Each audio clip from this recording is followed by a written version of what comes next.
Eyup, Cock, welcome back. We're going to go over our championship predictions for this weekend's game, starting with Friday night. Watford and Bristol City.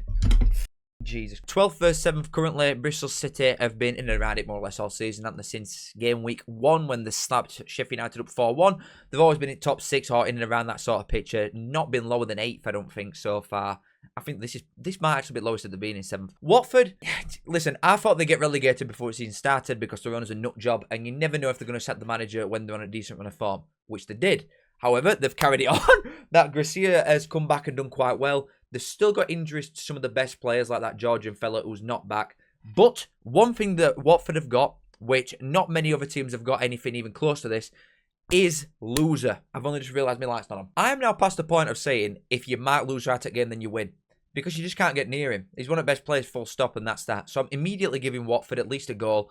I don't know whether I think Bristol City can win this, though. The depth at middle at Park is a real issue. At minute Bird, Cornick, Knight, McNally, Pring, Stokes and Williams all injured. And that's just what this website knows. There might be other little niggles that don't come up until day itself. I worry for Bristol City away at a side that's been quite good recently. And even though they're not winning every week, they've had some hard games, Watford.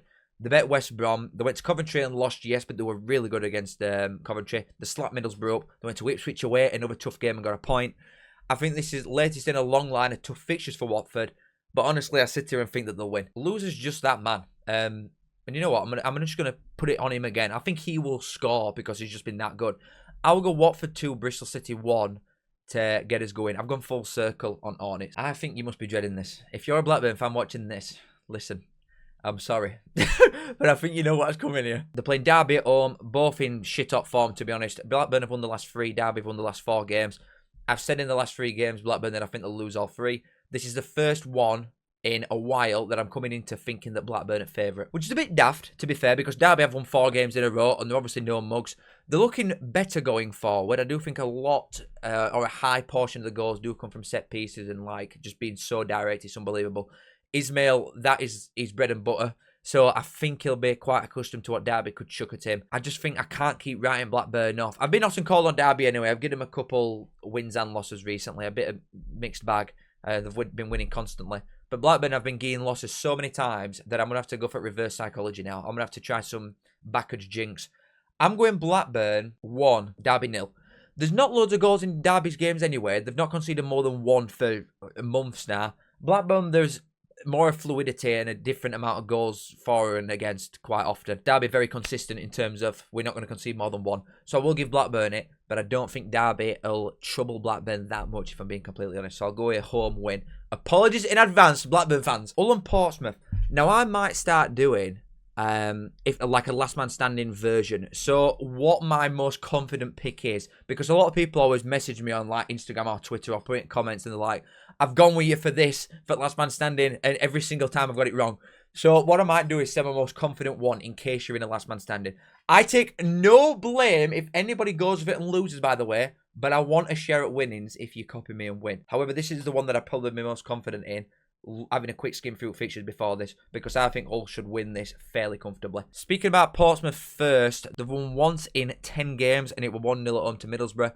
They are so poor going forward this season. After looking a bit deeper at stat side of things, the idea behind having multiple 10-pass sequences to get a shot off is to work really good opportunities for your sense to make good chances.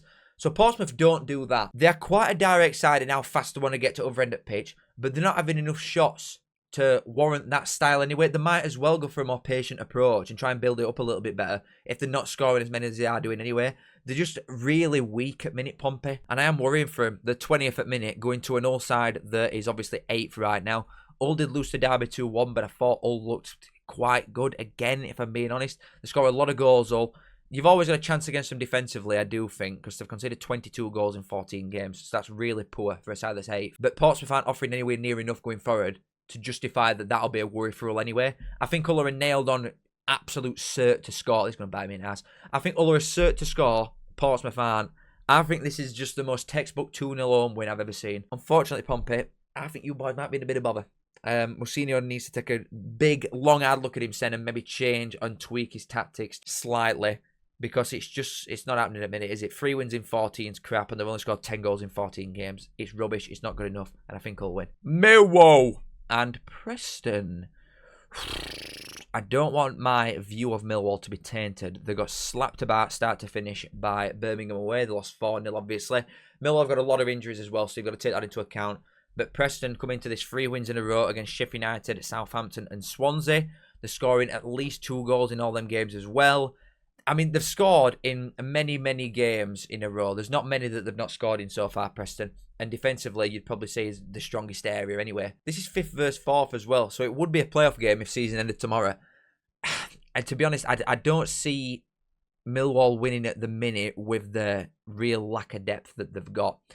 And it's not because they've got a lack of depth. I think the squad is built very well, and they've spent the money wisely, Millwall, that they've been given for players like Esse and Tanganga in like last couple of seasons.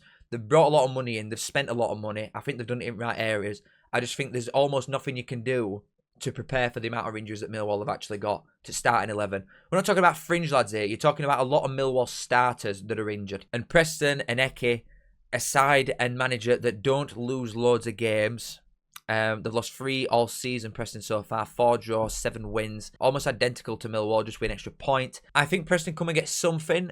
Millwall can make it difficult for teams at home, obviously, but they've been very chalk and cheese so far. Preston away haven't been that cracking, which is why I'm going straight down middle. I'm going to go Millwall 1, Preston 1. To be honest, if I'm a Millwall fan, I'd be taking that at minute. You just want to limp through this game, get to international break, and hopefully come through it with some better squad depth when your injuries come back. But I'll just go straight draw down here. Middlesbrough and Brom. Not to just get straight to it, but I think Birmingham now are looking like a top side. It's obviously clicked. Like, very clearly, Birmingham are showing what they're capable of now. And I think Middlesbrough have gone the complete opposite way and are having a fair few shots, but are nowhere near clinical enough. They've only scored 17 goals so far. Birmingham have scored 8 goals in 2 games. Back-to-back 4-0 wins. Obviously, they're really good at home, Birmingham, anyway. Away, they've been a bit naff so far. They have had difficult fixtures, in fairness, but I expect a lot more from Birmingham. And to be fair, regardless of Middlesbrough not scoring loads of goals recently, they've not lost an home game in league so far. They're only lost when they lost 4-0 to Donny. 4 wins, 2 draws at home for Borough. And only 2 wins away for Birmingham so far. It does shape up a little bit as a draw, but I also think that records and stats like this are there to be broke. I am going to back Birmingham here. I think there's an away win on cards. I just think he's got his best 11, Davis, now at Birmingham. And the depth's ridiculous. Middlesbrough are still playing well. Like, I don't want it to come across like Middlesbrough just playing crap now, because they're not. They're just not finishing the dinner when it's in front of them. I don't think they'll get as many chances against Birmingham as they are doing against some other sides. They might get a goal, but honestly, I don't see it coming. I think it'll be Middlesbrough 0, Birmingham 2.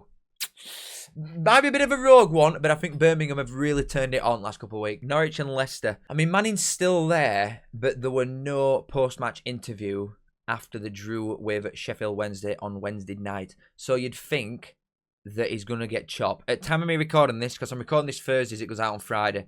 Me recording this, he's still there. I am surprised because they would have probably done it by now. Based on the fact that there were no match interview after. But he cannot keep getting away with this. He can't keep getting away with this! Leicester, Cifuentes, same boat really. Just horrendous form. 1 win in 10 games, I believe, for Leicester. Absolutely onking shite, both these sides, with 2 humongous expectations. The amount of money that these spend in comparison to the rest of this division on wages, on transfer fees, the squad value, the expectation. You're looking at an absolute minimum, 2 top 8 sides, minimum. And I'm saying that as in Norwich, maybe a bit less. Leicester's expectation has just got to be like playoff final at least. And they're in 13th and 22nd, these two, at minute. It's shocking from all involved. Norwich are just really, really, really shit at home. Every game, all comps so far, they have lost at home, Norwich. 7 games, 7 losses. Leicester are crap away as well, in fairness. They've only won twice, and it were against Charlton from a screamer and Swansea from screamers. They just don't create a great deal. Norwich do, but don't finish them. 1-1. Honestly, 1-1. And if Manning's still there after that, he might be gone by the time I post this. But if he's still here and they don't win this game, then I think Norwich have got a death wish. But I'll go 1 apiece. Neither of them two are good enough to win at the minute. Sheff United and QPR. Oh, man. This is a humongous game. QPR have fallen off a cliff recently. I don't know what's going on. Results-wise, that is, obviously. Because I do think they're playing AF decent still. They were alright against Southampton. They lost 2-1. I think they were alright against Ipswich and didn't deserve a 4-1 loss, really. Only lost by 1 goal to Derby. Only lost by 1 goal to Millwall. It's just not been falling for them. recently. I do think managers taking piss by not starting Coney. You're not scoring enough goals and you've got your best striker on bench. Bit daft. But you are going up against a Sheff United side that could really do with Chris Wilder. I know we keep saying it and joking, but why hasn't Sheff United brought Wilder back? What they're doing? My God, you've just got this immediate playoff manager just sat there, not in a job. What are you doing, Blades? 26 goals. Oh my God, you know what's funny? They've actually got an identical goals for and against with Sheff Wednesday. We're on -4 points. They've scored 11, conceded 26. Honking dog ass. They've conceded 3 goals in each of the last 3 games to Coventry, Derby and Preston. I think they definitely concede here as well. I don't know the extent of Cooper's injury, but he went down at half-time against Coventry and Davis went in there and he's just crap.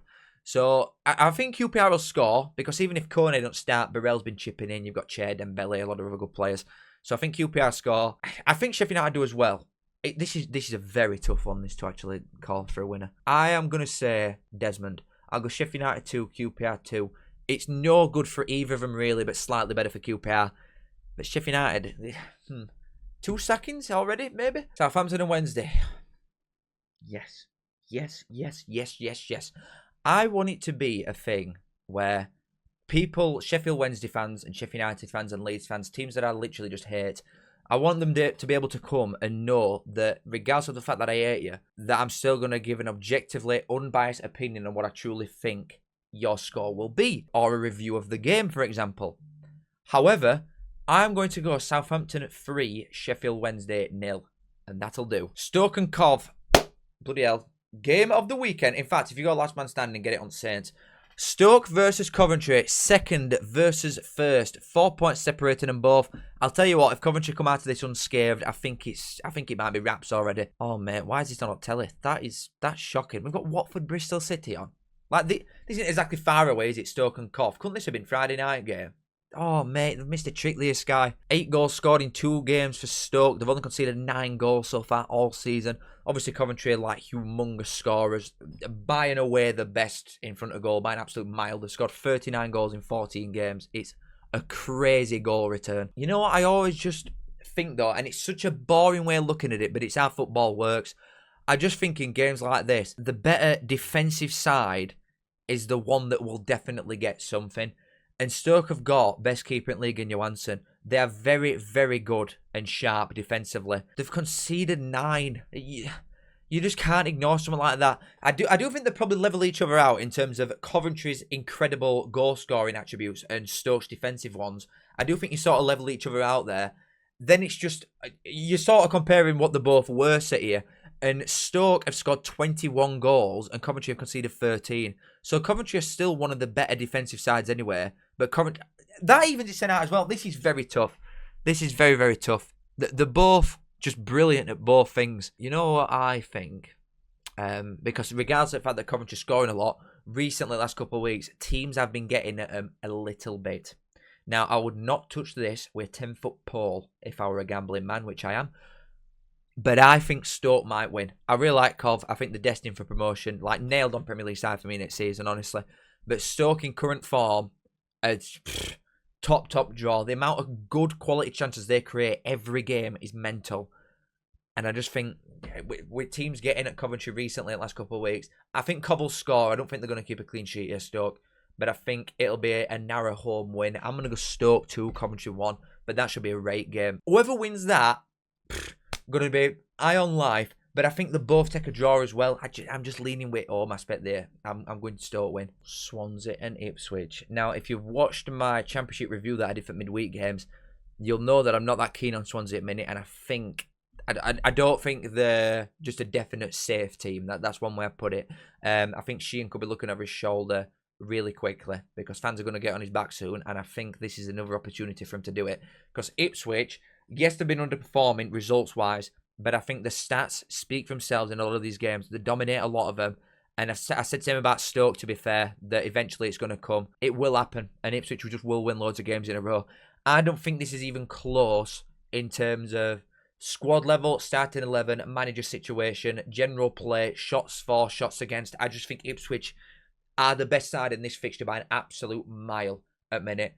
And the home aspect for Swansea is a little bit of a leveller, but not enough for me to not give Ipswich a win. I think they'll win this fairly comfortably. I do think Swansea will score, to be fair, because they always seem to anyway. And Ipswich defensively aren't that cracking, to be honest, results-wise. Like, they are conceding a fair few in the games. Even though they do dominate a lot of the defensive stats, they are still conceding a fair few goals. I'm not overly convinced on Palmer. That might be a hot take, but I don't think he's that good.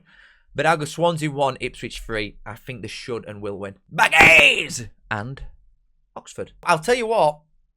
I think Oxford have got to me, you know. Like, honestly, looking at recent games, I think the best that West Brom fans can hope for at minute is a 0-0. Honestly. They offer nothing going forward. Mason's a PE teacher. Let's keep it real. Right, this fella's not a gaffer. No way. I'm just not having it. I don't think he's good enough. A lot of these new gen fellas aren't up to it anyway, and I think Mason's top of that list. I don't think it'll be long till he gets boot and we see it corner flag.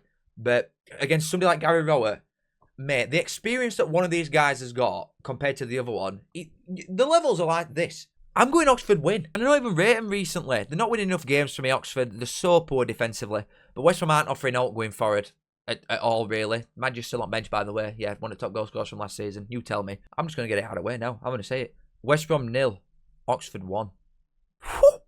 Shit! Yeah, I think Mason's in hot water. That might get him boot, to be fair, if they lose that game. And it should and all. And Wrexham Charlton to see it out. That is a toughie. It really is. You know what I'm going to do immediately? Because there's just two teams that got promoted last season from League One. I think Charlton have obviously handled the step up a lot better so far. They're playing the exact same system, which helps.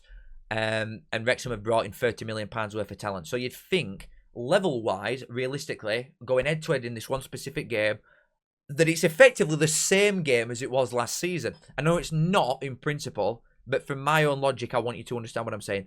And I'm going to look at the results from last season to see what they actually were in League One. So it was Charlton at home first, and it were a 2-2 draw. And then Wrexham bet Charlton 3-0. I do remember that, actually, because Charlton run a crazy run of form, and Wrexham slapped them up near end. It was 26th for April, and Charlton went to Wrexham away, and Wrexham bet him 3-0. That's done something to me a little bit, that. Because I were coming in here thinking, Charlton, you know what I mean? Like, they're really good recently. They're not losing a lot of games. So good defensively. They're getting a lot of late goals and all, which is always nice when you're a fan of team and you just constantly, you always know you're in a game right till last. It's not like, I'm just going to bring us up for an example in a championship video, so I should be banned from doing this anyway. But Barnsley, we get to 70th minute, worst side in league. So it must be nice knowing that you've got a chance up until the last kick of game. But just based on Parky having Nathan Jones' number last season, and the squad levels being fairly similar, I do think Wrexham's squad is much better than what Charlton's is. Charlton obviously performing much better than what Wrexham are at minute. There's 5 points separating them both, but the home aspect does make it a bit of a leveler as well. Wrexham just don't win enough games for me, and that is a consistent thought of mine. I'm going to go for reverse of what it was last season. I'm going to go Wrexham 2, Charlton 2, which would make it only the 4th time that Charlton have conceded more than one goal in a game so far this season. But yeah, I'm going to go for a Desi. It was this result first time they played each other last season, and I think it'll be the same again. Wrexham 2, Charlton 2. But that's that. Absolute pleasure. Love you all. In case, make sure you like, subscribe if you do enjoy. It does help me out a lot. Thank you very much for watching, and I'll see you in a bit. Goodbye. I say I'm a man, yes, I'm a mucker. I think of me saying as a right good looker. I say up that. Show us bit it.